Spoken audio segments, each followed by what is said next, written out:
السلام علیکم ورحمت الله وبرکاته. شراب لیکو حلا مشهور او پخوانی مشروب دی.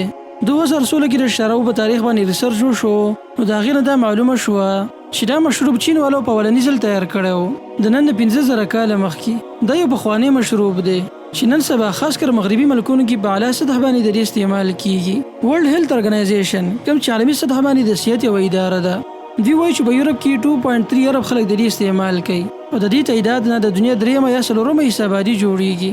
خاص کر یورپي ملکونو کې 50% خلک دا مشروب استعمالوي. په ټوله دنیا کې د اعدادو شمار مطابق 10 لکه مرګونه د شرابو د استعمال د وجې نه واقع کیږي. شراب انسان له کوم اطرافونو نقصان ورکوي، او آیا د شرابو یو داسې قسم شته دی چې هغه د بدن لپاره مفید یو غله فایده ورکوي؟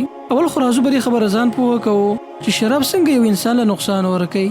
کله چې انسان شراب وڅښي او د معدې ته لاړ شي، نو د دې اکثره حصہ د وړو بولو په کلمې سره د بدن نه خارج شي، لیکن د دې بعضې حصه داسې وي چې هغه د انسان په بدن کې ډېر زر په اسانۍ سره خورېږي. عام طور باندې د انسان په بدن کې چې کله یو څیز خورېږي او سرایت کوي، نو دا د ډېرو مرحلو نه تېرېږي. لیکن شرابو کې یو داسې قسم کیمیکل موجود وي چې هغه ډېر زر په اسانۍ سره خورېږي په ټول بدن کې. دې وجې نه شراب هر قسم رکاوټ په اسانۍ سره کراس کوي او په جلدۍ سره د انسان دماغو ته ځان رسوي. همدا وجه ده چې شراب د څښلو نه بعد انسان په نشه کې پریوزي او یو قسم د بېهوشۍ په حالت کې اخته شي. شراب د ټول ناول زموږ په دماغو کې موجود نیورانز باندې حمله کوي او دا زموږ د بدن هغه حصه ده چې انسان په هوش کې ساتي. شراب خو په دماغو کې یوه خاصه حصه نه ټارګټ کوي، لیکن شراب اکثر د دماغ هغه حصه متاثره کوي د کوم په ذریعه سره چې انسان سوچ او فکر کوي، د کوم څیز د وجې نه چې انسان د اوچت عقلمندۍ او کمال مالک ګرځېږي. همدا وجه ده چې شراب د څښلو نه بعد انسان کې طاقت د محدود وخت پورې زیاتېږي او په دې سره انسان په اوچت اواز کې خبرې کوي. او که په داسې حالت کې چېرته یو انسان ډرایوینګ شروع کړي، نو ډېر چانسز دا دي چې دی به د اکسیډنټ سره مخامخ کیږي. د یو سروې مطابق امریکا کې 13000 مرګونه د اکسیډنټ په حادثو کې واقع کیږي د نشي په حالت کې. شرابو د دویم نقصان تعلق د انسان د یاداشت سره دی. دا خبره صحیح ده چې شراب انسان کې طاقت سیوا کوي او یو ښه احساس هم ورکوي انسان له، لیکن کله چې بری طاقت او احساس کې کمی راشي، انسان کې د شرابو د طلب بار بار پیدا کیږي او د داسې بار بار کېدلو سره په دماغو کې موجود همپس کار پرېږدي. همپس زم د دماغو هغه حصه ده کوم کې چې واقعیت محفوظ کیږي، خاص کر هغه واقعیت کوم چې د ماضي سره تعلق ساتي. کله چې د دماغو دا حصه خراب شي، نو په دې سره دماغو کې موجود هغه میموري بالکل ختم شي، یو خبر هم به انسان د یاد نه پاتې کیږي. د یو شرابي انسان نه کده چې د پورنۍ ورځې باره کې تپوس وکړي، دته به د هغې باره کې هم څه معلومات نه وي. شراب د دریم نقصان تعلق د خوب سره دی.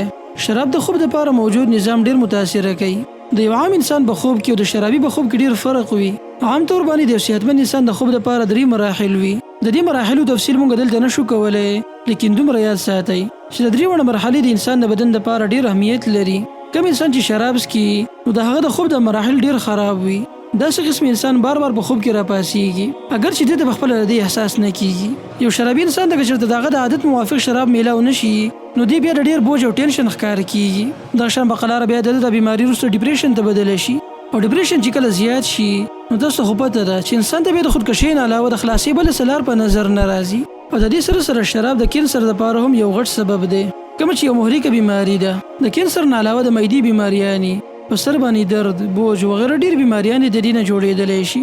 بعضې خلک وایي چې شراب خو زموږ دپاره مفید دي ځکه چې دا د انسان بدن ته کیلوریز فراهم کوي په ډېر مقدار کې، خو دا خبره سراسر غلطه ده ملګرو.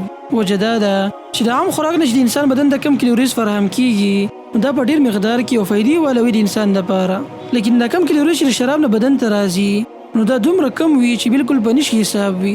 نو ملګرو د شراب د دومره نقصانات نظر انداز کول او دغه معمولی فایدو له توجه ورکول دا چېرته هم د یو عقلمند سړي کار نه دی ملګرو. نو د دې نه علاوه نور هم داسې ډېر نقصانات شته دی، او که زه چېرته په هغې کې لګیا شم، نو دا ویډیو به ډېره اوږده شي. خلاصه دا د ملګرو چې زموږ په دې دور کې نوجوانان د ډېرو فتنو سره مخامخ دي، او په دغه فتنو کې یوه غټه فتنه د نشې ده.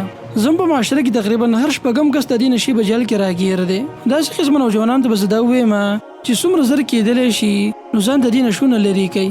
د دې نشو نه د خلاصۍ دپاره ډېرې لارې شته دی، په هغې کې یو اختیار کا او په جلدۍ سره ځان اعلی مقام ته ورسوه. قلم په دې ځای سره لګیا دی، تاریخ لیکي، او دا داسې تاریخ دی چې وروسته به بیا ستا بچو ته ورولی کیږي. نور اختیار ستا په لاس کې دی، ستا خوښه ده چې ته خپل ریکارډ څنګه لیکل غواړې په تاریخ کې.